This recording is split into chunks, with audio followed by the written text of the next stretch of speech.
Nous passons maintenant à la section sur les insertions, les modifications et les suppressions.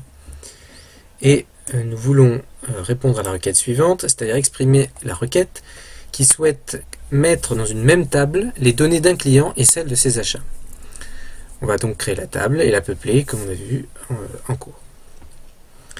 Alors, pour faire une requête de ce type, nous allons donc avoir besoin d'avoir une commande de création de table.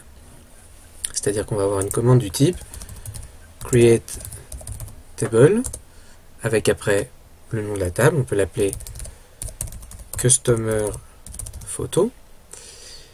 Et à partir de ce moment-là, une fois qu'on a créé le nom de la table, normalement on doit, dans une instruction create table comme on l'avait vu précédemment, donner la liste de tous les attributs, de toutes les colonnes, avec le type, avec les contraintes de clé primaire, les contraintes de clé étrangère, etc.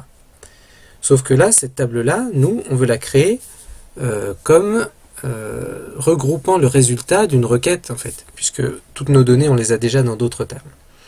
Donc, on va avoir la syntaxe suivante. Au lieu d'avoir la liste de toutes les colonnes, on va avoir un as. Et ici, on va avoir une requête select from where et éventuellement from where et éventuellement des group by, des order by, des choses comme ça. Donc c'est pour vous rappeler la syntaxe. Alors maintenant, eh bien, intéressons-nous à la requête select from where, celle qu'on va remplir ici. Donc on souhaite avoir dans une même table les données d'un client et celles de ses achats. Alors on va revenir sur le schéma, sur le diagramme de classe. Donc les données d'un client, elles sont dans Customer, celles de ses achats, elles sont dans Transactions, mais en fait pour avoir vraiment les données de chacune des photos achetées, il faut aller jusqu'à la table photo. Donc il va falloir faire la jointure entre Customer, Buys, Transactions, Includes et Photo.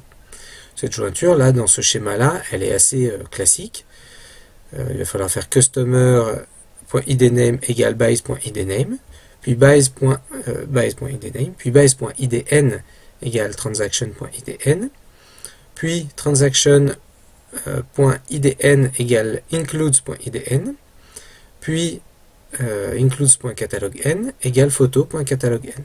Donc on a 4 conditions de jointure, puisqu'on a 5 tables à joindre, donc ça fait 4 jointures. Donc écrivons cette requête-là. Alors pour l'instant on met un étoile, on verra ce qu'on met après, dedans. On a donc les tables photos. On va donner un alias à chacune des tables pour éviter d'avoir à recopier à chaque fois le nom complet de la table. Includes, Transaction, Buys et Customer. Includes I, Transaction T, Buys B et Customer C. Donc on a nos 5 tables, on va donc avoir nos 4 conditions de jointure. Alors du coup j'utilise plus photo, j'utilise P à la place de photo, point. Et là c'est catalogue N égale quoi? Égale includes.catalogue N, donc i.catalogue N.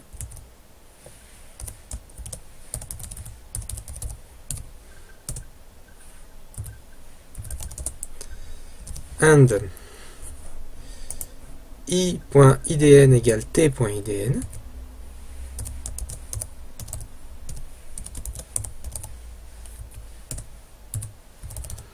and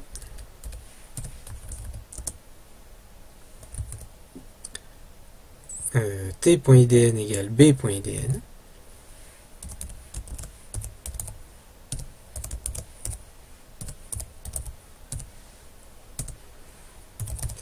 et dernière condition de jointure, b.idname égale c.idname.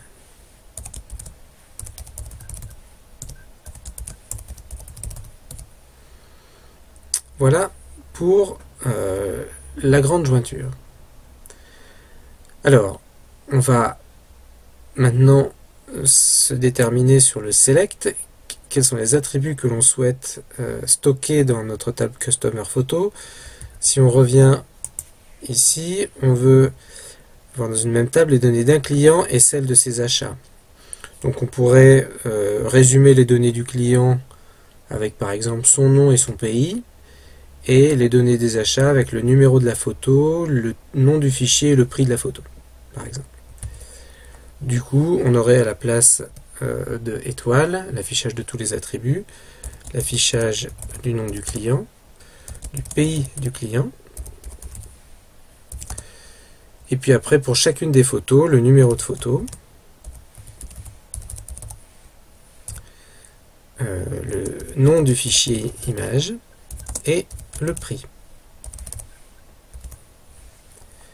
Et puis pour faire les choses un petit peu plus joliment, on peut afficher un alias pour que le nom de la colonne soit plus explicite. Du coup, on va sauter une ligne.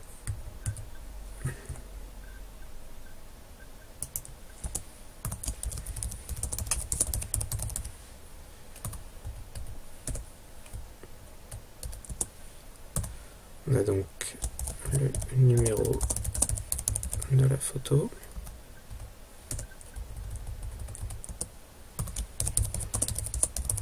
Nom du fichier.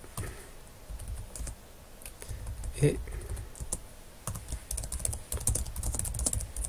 prix de la photo. Voilà, on n'oublie pas de mettre un petit point virgule pour terminer notre requête et on va tester tout ça tout de suite. Alors, qu'est-ce qui nous est affiché comme erreur? Donc la table Customer Photo existe déjà. Oui, bah, j'ai déjà dû effectivement créer la table en question. Donc ce qu'on va faire, c'est qu'on va la supprimer. Donc avec le bouton de droite, on va faire un Drop Table, Drop Now, voilà, et on va tenter de recréer notre table. Voilà, ça y est. Du coup, on met à jour la liste de nos tables et on fait un petit Select Rows pour afficher, voir un petit peu quel est le résultat obtenu. Donc on a bien les noms de clients, les pays, les numéros des photos achetées et les noms des fichiers avec les prix.